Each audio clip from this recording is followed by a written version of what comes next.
Hi, and welcome back. This is class 7 of the series of tutorial about impact dust with Houdini. In this class, we will start stimulating. We have the main workflow set up. Okay, we set this up during the previous classes, and now is the time to get started with the simulation. But before getting too far in the simulation process, and starting tweaking the parameters with high resolution, we need to know where we are heading to. Okay, as an FX artist, you really are like an animator. Only here you are animating things with a solver. So the first step is to deliver a blocking of the simulation. Okay, you need to clarify with your supervisor and the team the main intention, the direction, and the timing. And this is what we are going to do right now. And the first step toward the good blocking is to find good references. So I selected some references from the internet for you, which you will have access to. The one thing to mention is that it's really hard to find the exact shot that you want. Okay, so if you have it, that's great. You're really lucky. If not, you will have to find a collection of different references that gives you a good idea of what you want in your shot. Like for instance, this one for me might be the closest one, even though the truck is going a bit faster. But this is the only one in which we have the truck hitting a brick barrier or a concrete barrier here. We have this fence, which is a concrete one, which is the closest one that we have to what we have in our shot. Okay, so it gives a good idea of what we should see at the impact, even though it's a little bit fast. This one is interesting as well. Okay, the second one, because we see what's happening with the dust when it gets after the impact, after the moment of the impact. So the dust passes and keeps moving after the impact on the bollard. But unfortunately, yes, this is not a fence. And also maybe the truck is going a bit too fast compared to my shot. Now you can also use different camera angles. This gives a good idea of what's happening on the other side here, even though I think it's a bit slow motion, so we might not use that as a timing reference. Same for this one, not usable for a timing reference, but it's good to see what's happening in slow motion to see exactly, okay, how this is evolving, because sometimes it's going too fast. We cannot really see it, and we have to go frame by frame. Now, I also selected those two here because I think they're interesting for what's happening to the dust after it falls along the cliff. Okay, so if we look at it here, this will help us define what's happening here with the dust and the look also about the rendering.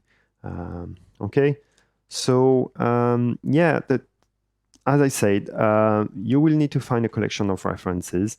Be careful with slow motion. It will not give you any reference for timing. Okay, might seem obvious, but sometimes we tend to forget about it.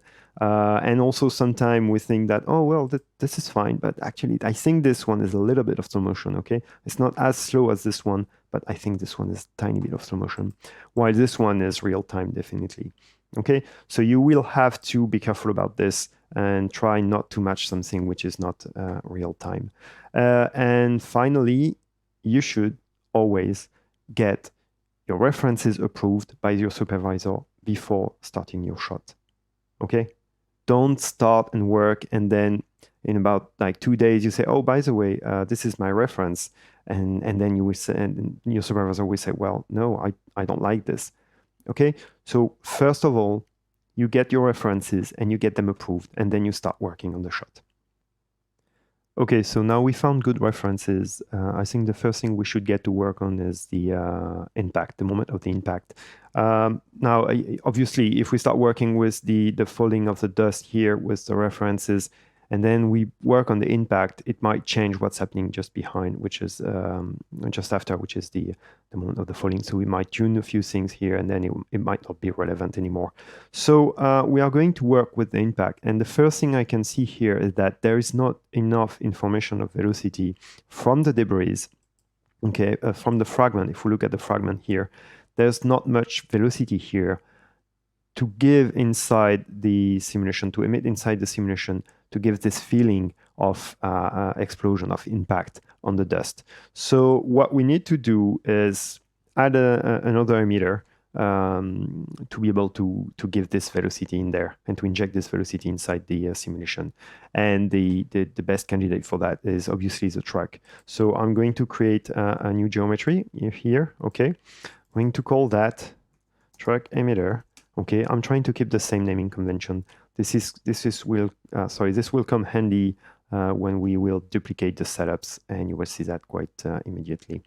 Now, on the truck, I'm going basically to do the same setup that I did for the wall emitter, which is we are going to scatter some points on the truck, and because the truck is moving, then we need to use the same trick. All right, so I'm going to copy paste this, okay, and go inside the truck emitter, and I'm going to clean and adapt it to the truck. So here I'm not merging the wall, I'm merging the truck, okay. So merge the truck, it's not truck sim. And here I'm going to say, okay, go for the truck. And now I think it's out. Yes, it's out as well. You could go there and select it. Now, if I display this, we have the truck here. And I say I would do the same. So freeze the frame one. And if we look at the frame one, this is where it is. Okay. And we scatter the points on the truck. Now, maybe there's too much point. I can see that already.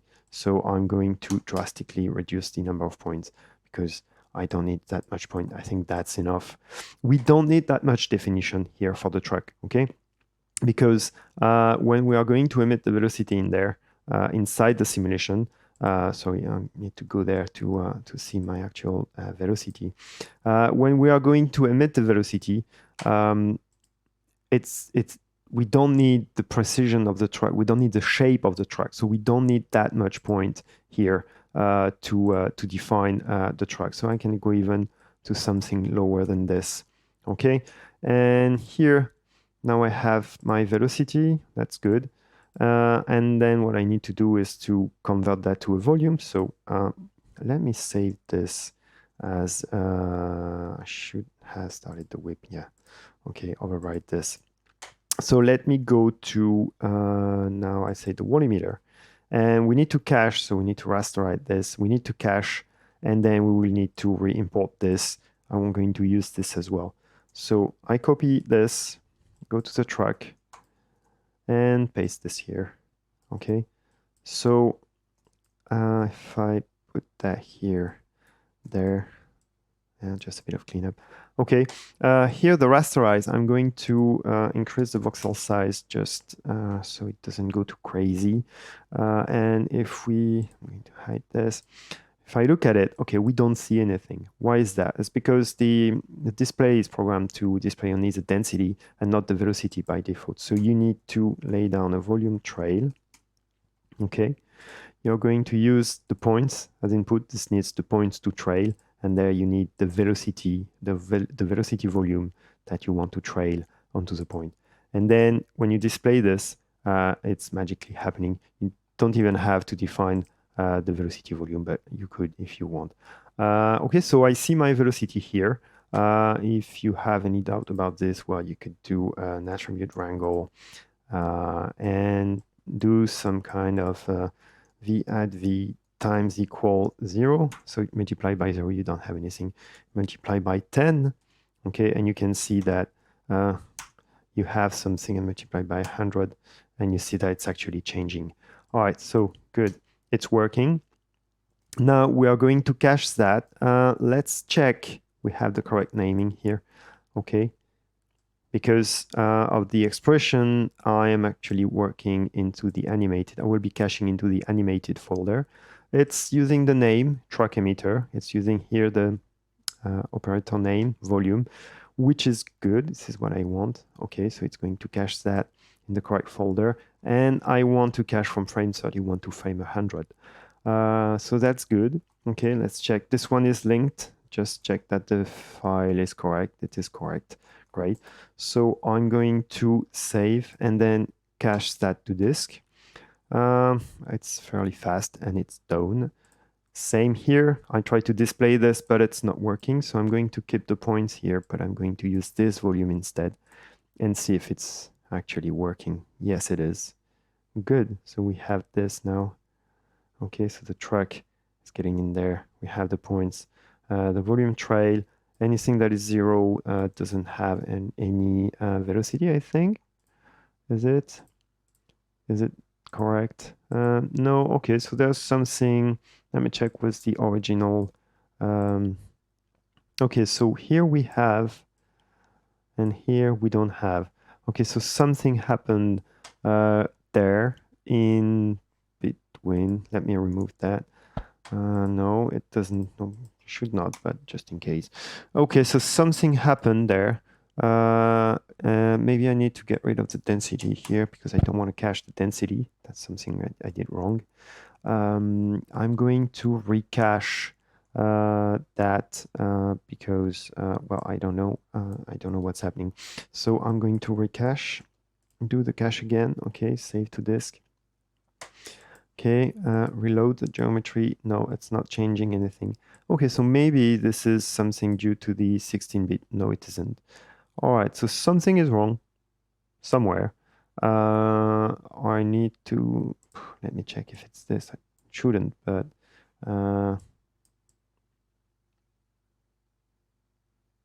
yes, it is. Of course it is. I say it shouldn't, but yes, it is. My frame range here is going from frame 31, and I should be holding I should be holding the frame. And what I'm doing here, when I actually hold the velocity, I mean the volume, but I'm still using the points that are animated. So obviously the points are getting inside the volume at this moment, which is doing, I mean, it's doing exactly what I'm asking him to do, and I did not realize. So the points, if we look at them, they move, okay, inside the actual container that we have here that we can display with this. Okay, if I display the point at the same time with control click. Okay, now you see it's really happening in there. Okay, so it's working, nothing wrong. What else? What did I change anything? Okay, so here we are only caching velocity. Well, that's good. And getting rid of this.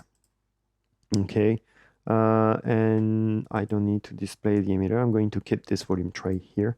So that's good. And now let's go to the simulation. Okay, and I'm going to add the emitter for the track. So this is the emitter for the wall simulation. So we have the wall emitter. So I'm going to call it this way. And actually I'm doing this little trick. You don't have to do that, but I like to show it. So just in case you like this as well and you want to play with it, you need to be really, really strict with your naming convention for this for this to work. But if you do that now and you say here, try, okay, what's happening? Okay, I'm going back in there. All right, there. I might have done something. There we go. Okay, truck. Okay, and obviously there. Then this one. Okay, okay, let's freeze. Sorry about that. Okay, this one now is going to look for the track emitter out volume. Is it there? Okay, it goes to the track emitter immediately. So then this way you don't have to, when you duplicate this node, it goes immediately, you give the correct name, and it goes immediately to the correct emitter. And now I have this. I need to check here that I don't want the density, so I'm removing it. Okay, and I'm going back to my camera, and I'm going to press play and see if anything is happening. Okay, so I have some density. Okay, let me increase the visualization for it. There, I'm going to go with 10. So we can see this. And is it actually adding some velocity from the track? I don't see that much, so I'm going to increase that. Let's say 10 for now. Press play. Not really. Okay, 100. This is really about finding the right values. Oh, okay, there we go. So we have something here emitted by the track. So it's working. The setup here is working, which is good. It's good news. Okay, so let's stop that.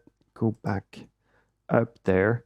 hide the struck emitter and see how it is actually doing. And this is what we have. So yes, it's good. It's giving a nice impulse here. But I would like to add another thing. I would like to try something here with the debris, not the fragments, the little debris that are here. If we look at them here, look at the debris and select them. If we look at their movement, they are actually spreading. Okay, more. I mean, the truck is going in this direction, but those debris are going in different directions. So I would like to try and introduce this as an emitter as well to see if it can add some interesting motion onto the simulation. So for the debris, what I'm going to do, if you dive inside here, you'll see that we have the particles in the geometry. And if you look at the geometry, it's not as big as the fragments. And it's actually quite tiny, especially when you look at them from the camera. So really, I only need the particles there. And so I'm going to duplicate the wall emitter here. All right, and I'm going to call that debris emitter. And if you dive inside, I say I'm going to use exactly the same setup. It's just I'm going to remove the things that I don't need. For instance, I don't need to scatter points onto the geometry because we have particles, we have points already, and we decided to emit only from these points. Okay. Yes, it's a way for me to show you two different type of emission, one with geometry and one with just particles. So I'm going to get rid of this. All right. I don't need the create ID or the blast because the ID is already, sorry, the ID, if I go here on the debris, just getting ahead of myself, accept. So if I have particles here, then I have the ID, so I don't need the ID here and I can delete it.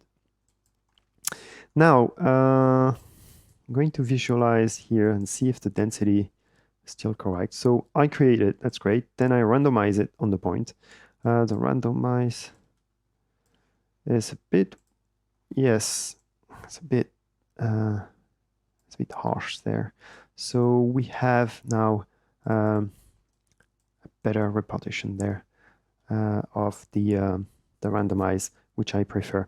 Now, if I look at the noise, okay, it adds something, but seriously, the noise was there to add some variation per fragment, okay, and it was using the rest position. Here, I already have a variation which is good enough with the random, so I'm going to get rid of this noise. And then I'm going to keep the emit because I want to maybe use this branch here. Do I need the speed? Do I need to? No, I don't need the speed because basically the particles here are always emitting. If we look at V is always on and they are emitting from the beginning to the end. It's not like the fragments where some of them were blocked and stopped after a while or not moving at the beginning and then falling later. So I don't need the speed. I'm going to get rid of it. Facing ratio, obviously not, because they are just particles. There's no front and back to particles, so I'm getting rid of it. And I need the age. Yes, I need the age because I want them to stop emitting after some time. So is it? Yes, it is. It is working. Now I'm going to reduce the duration here, maybe to 1.5. Yeah, I would like to stop there. So 0.2, no. 0.1, yeah. 1.1? Nah. Yeah, let's go with that. Okay. It's good. And now, so I need to rasterize the points. So I need to visualize this. Okay. Same as before, we need to visualize and increase the density just to be sure that we have something. Oh. Density scale, rasterize. Why is it not? Density? Nah. Why is it not displaying anything? Oh, maybe the radius is too small. Yes, sorry about that. So the radius was too small. Yes, 0.05 is good. It's fine enough. So we have this. And now is it? Yeah, we'll stop emitting there. Good, so we have the rasterize. I need the density and the velocity. I need to make sure that I have the velocity as well. I need the blur. Yes, I do need the blur because I don't want some stepping on the particles either. And now it's about caching. So I'm going to save. 31 to 100, that's great. It's going into GeoAnimated debris emitter volume. Debris emitter volume. Again, the beauty of expressions and procedural. So I'm going to cache, save to disk. It's actually quite fast. And now I need to display this one. And now, yes, we have the cache correct. Great. So save, and now I need to rewind, go back up. The debris emitter is here. That's good. And I'm going to go inside my simulation here. And I'm going to duplicate this by just Alt drag. And it's going to be debris emitter. It should be referencing the correct. Yes, it's referencing this one. That's good. And I need the density because I only have the velocity here. So I'm going to clear, here, reinitialize this, okay, and delete the temperature here. Let's see if it's actually doing anything. Save and play. Yes, it is. So we can see that we have the particles doing this here, this amount with the density. Oh, we have a little bit of stepping. Maybe I'm going to increase I'm going to go back there. Look at the rasterize.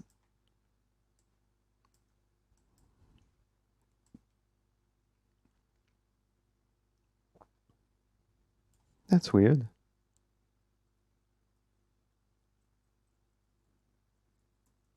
Oh, you know what? Maybe it's actually because of the resolution here. The resolution might be too low, and then we have kind of a aliasing here, like when you have a low resolution on a picture, and then you have the stepping. So I'm going to leave it like this for now. I'll see when I increase the resolution here if it's fine. But I don't see much of the velocity influence here, so I'm going to increase that, and I'm going to press play again. Yes, it's a bit better. We have now something doing a bit more influence here. So maybe a bit more. Let's go 25. Okay, now the more we get into simulation, the more we're getting into wedging, so trial and errors and playing with the parameters. So I'm going to show you a little bit at the beginning, but then maybe I will just stop the video, tweak a few parameters, and then come back and give you the scene with all the parameters, because otherwise it's going to take too long. Let's actually go now up there. I'm going to do a flipbook with this so we can actually see it on the background. And for the flipbook, then I have this. Oh yeah, I noticed I wanted to do that, and maybe I did it offline. Yes, I removed the bounding box here from the visualization. Okay, guides, instead of visualize the multi-field, then you go to multi-field and you remove this. Just because it was initializing at the beginning and it was jumping and I didn't like it. Okay, just so you see it when you play it. You see this jump. This was annoying me when I was playing, so I got rid of it.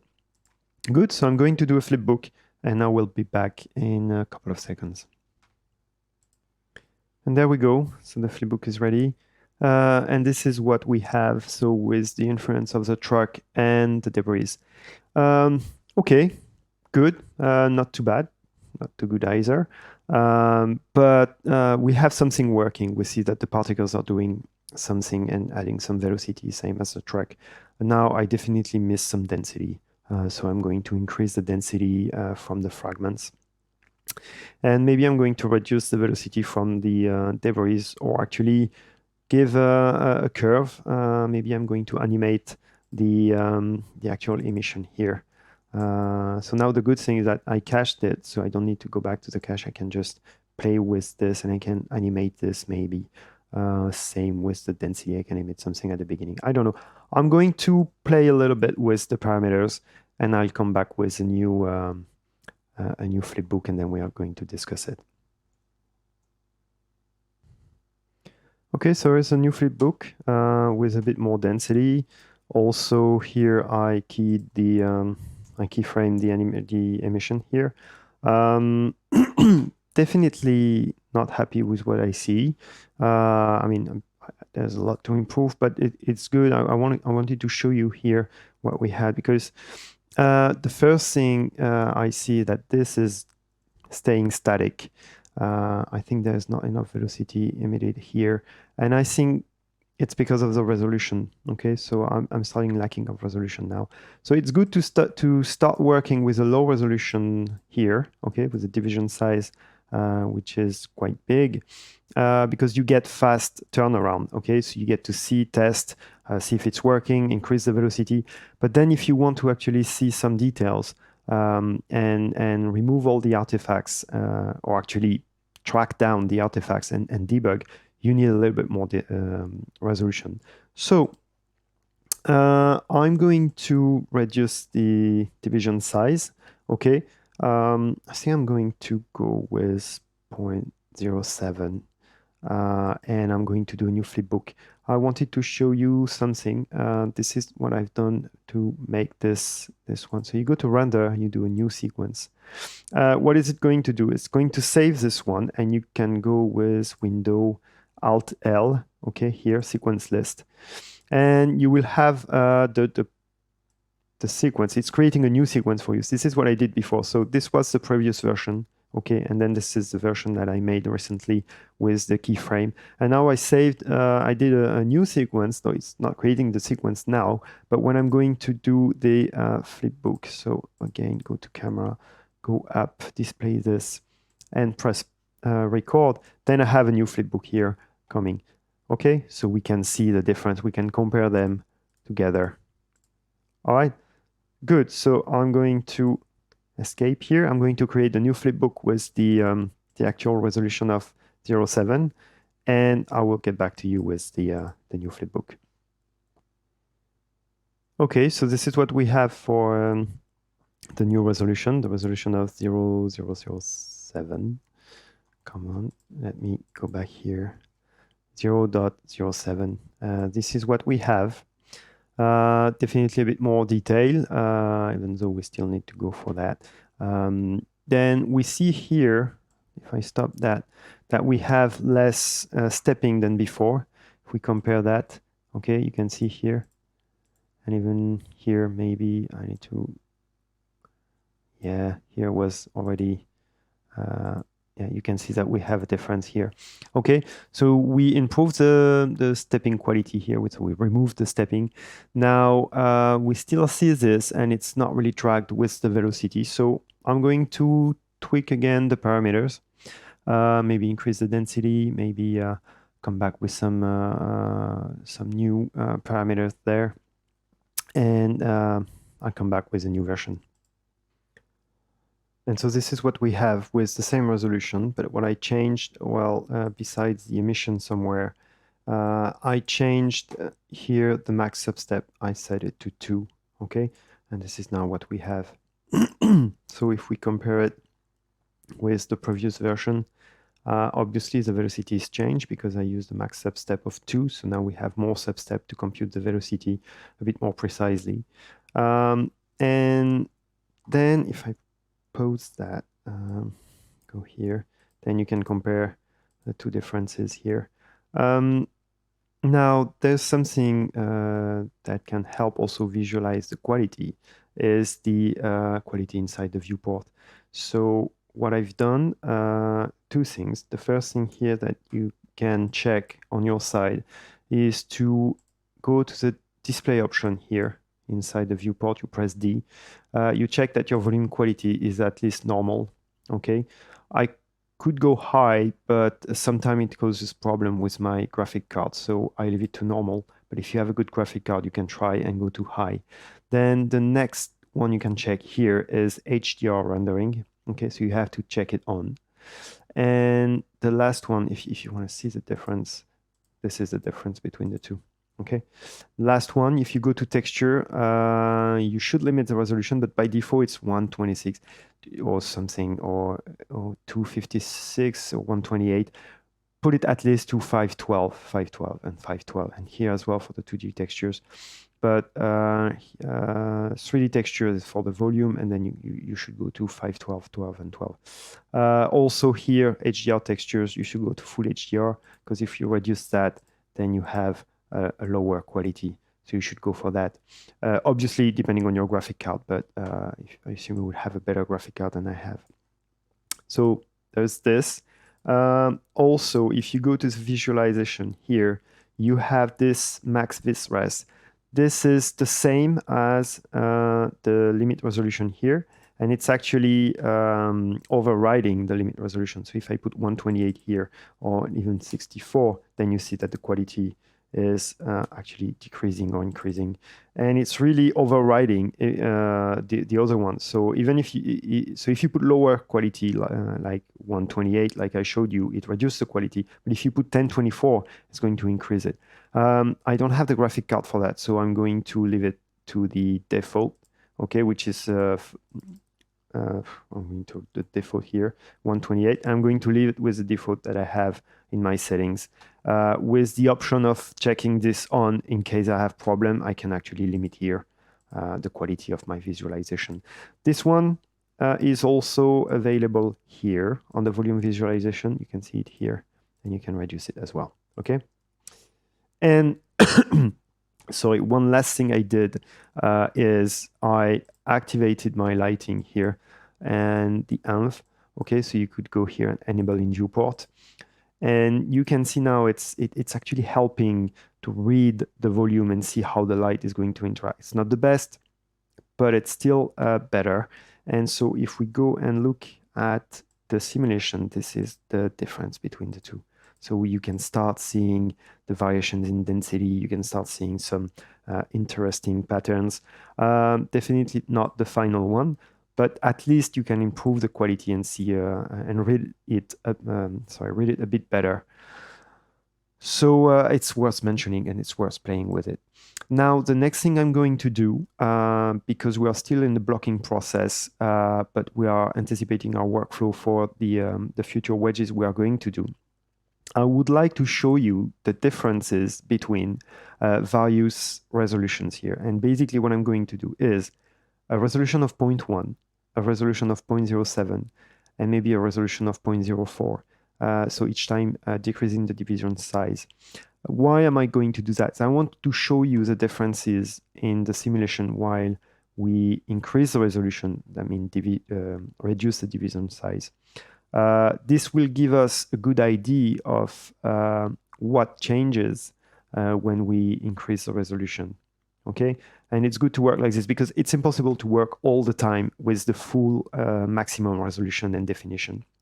So we usually work with a mid-resolution, somewhere around 0.07, I think, okay? 0.01 was too low, I mean, too big a division size, so too low a resolution. 0.07 seems fine. Maybe I will go for 0.06 if it's not too slow.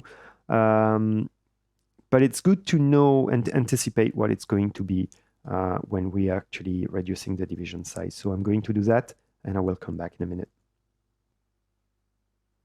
And here we go. We have the 3 flipbooks that I made with 3 different resolutions. Before I start talking about it, I just want to show you, you might have noticed that I added some information here in the viewport for the flipbooks. I built this geometry, the HUD, with some text files, font subs that I placed in different corners. I'm going to save this into the class 8 start, so you can have this and use this for your own flipbooks. Now, back to this. So this one is with a division size of 0.1. Okay, so this is the lowest resolution we have. Then I made this one with a resolution of 0.07. And then I made this one with a resolution of 0.04. Okay, we can see with the various flipbooks that we are, well, definitely increasing the quality. That's good. But it's in general keeping the main shape that we have after the impact, and it's even better, more obvious when you look at them in sequence. Okay, so maybe from here to here you have quite a difference, but then here it's just refining it. So in general, what I tend to do is I work with this kind of division size, something really low but really fast when I'm setting up. Okay, so as you have noticed, when I just set up the wall emitter and then the truck and then debris, I was working with a 0.01 diff size, zero point 0.1 diff size, sorry, so that it goes as fast as possible. Okay, and we see the influence of the velocity, we see the influence of the density, and we see everything there for each and every emitter. And then when I'm happy with this, and I start to work with a mid resolution, which is this one. Okay. And I start to see if I have interesting patterns. And this is where I'm going to start tuning the values, the noise, and everything that I put inside the simulation. Okay. And then when I'm happy with this one, then I go with a higher resolution for test rendering. All right. So I wanted to show you these three different resolutions so that you can get an idea of how to progress in building your simulation. Okay. Remember, the lowest one is for setup, the mid one is for fine tweaking of the parameters, and the last one here is the final tweaking, the final pass for simulation and rendering. All right, well, I guess that concludes this class 7 about the blocking of the simulation. I admit that we might have taken a little bit of liberties regarding the impact as compared to the references. Maybe the smoke is actually going a bit too far from the fence. But let's say we're good with that for now, and we can go for dailies.